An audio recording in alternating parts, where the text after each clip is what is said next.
ప్రభువైన యేసుక్రీస్తు నామములో మీకు సమాధానం కలుగునుగాక. షలోమ్. ఈ మధ్య నేను ఒకసారి యొక్క వాట్సాప్ స్టేటస్లో ఆయన ఈ క్యాప్షన్ పెట్టుకొని ఉన్నారు. ఆయన ఏ క్యాప్షన్ పెట్టారు అంటే డోంట్ బిలీవ్ ఎనీవన్ అని పెట్టాడు. ఆయన పాపం ఎవరి ద్వారా మోసపోయారో మనకు తెలియదు. ఎవరిని నమ్మొద్దు అని పెట్టుకున్నాడు ఆయన. కొంతమంది ఎలా ఉంటారంటే ఏ గాలికి ఆ చేప కదండి. మరొక సామెత ఉంది, పెద్దవారి సామెతలు ఊరికే చెప్పలేదు. ఏ గాలికి ఆ సాప అన్నట్లుగా ఊసరవెల్లి కూడా ఏం చేస్తుంటుందంటే అనుగుణంగా రంగులు మారుస్తూ ఉంటుందంట. మనుషులు కూడా అంతే కదా, మనతో బాగున్నట్లే ఉంటారు. చిన్న తేడాలు వచ్చిందనుకోండి రంగులు మార్చేస్తూ ఉంటారు కదండి. అనేకుల జీవితంలో జరుగుతూ ఉంటుంది. ఇది ఈ భారతదేశంలోనే కాదు, ప్రపంచంలో ఎక్కడైనా మనుషులు అలాగే ఉంటారండి. పరిస్థితులను బట్టి మారిపోతూ ఉంటారు, అవసరతలను బట్టి మనుషులు మారిపోతూ ఉంటారు, రకరకాలుగా ప్రజలు ప్రవర్తిస్తూ ఉంటారు.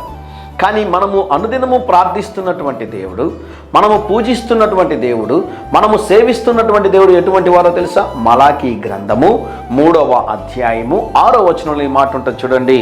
యెహోవానైన నేను మార్పు లేని వాడను. దేవుని నామానికి స్తోత్రం కలుగునుగాక. హల్లెలూయా చెప్తారా అండి? ఒకసారి హల్లెలూయా చెప్తారా? నేను నిన్న నేడు నిరంతరము ఏకరీతిగా ఉన్నాను అంటాడు. ప్రభు నాకు ఇచ్చిన వాగ్దానం ఏంటి అంటే శాశ్వతమైన ప్రేమతో నిన్ను ప్రేమించుచున్నాను గనుక విడువక నీ ఎడల కృప చూపుచున్నాను అన్నాడు దేవుడు. దేవుడు నన్ను పిలిచిన రక్షణ వాగ్దానం ఏంటి అంటే శాశ్వతమైనటువంటి ప్రేమ.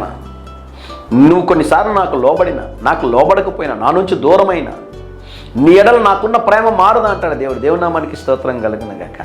దేవుని ప్రేమ అటువంటిదండి. కొంతకాలం విశ్వాసంగా ఉంటాం, కొంతకాలం భయంకరమైన కార్యాలు చేస్తాం, దేవునికి ఇష్టం లేని కార్యాలు చేస్తాం, దేవునికి ఇష్టం లేని రీతిగా మనం ప్రవర్తన చేస్తుంటాం.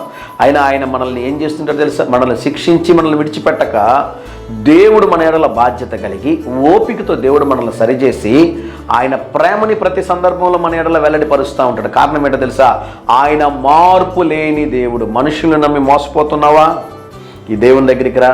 ఈ దేవుడు నిన్నెన్నడూ కూడా మోసపరచడని దేవుని సేవకుడిగా తెలియజేస్తున్నాడు. ఈయన మార్పు లేని దేవుడు. ఈయన నీకోసము ప్రాణం పెట్టినటువంటి యేసయ్య నిన్ను రక్షించడానికి, నీకు సహాయం చేయడానికి సంసిద్ధంగా ఉన్నారు. ఈ ఉదయకాల సమయంలో మనుషులు నమ్మి మోసపోయి ఉంటే దేవుని దగ్గరికి రా.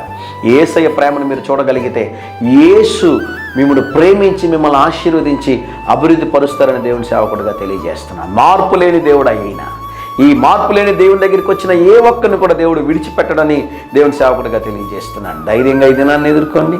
దేవుని సన్నిధి మీకు తోడుగా వచ్చునుగాక. ప్రియ పరలోకపు తండ్రి, ఈ దినం మా ప్రియులు తలపెట్టుచున్న ప్రతి కార్యంలో జయమును అనుగ్రహించమని యేసు నామములో ప్రార్థిస్తున్నాము తండ్రి. Amen, amen.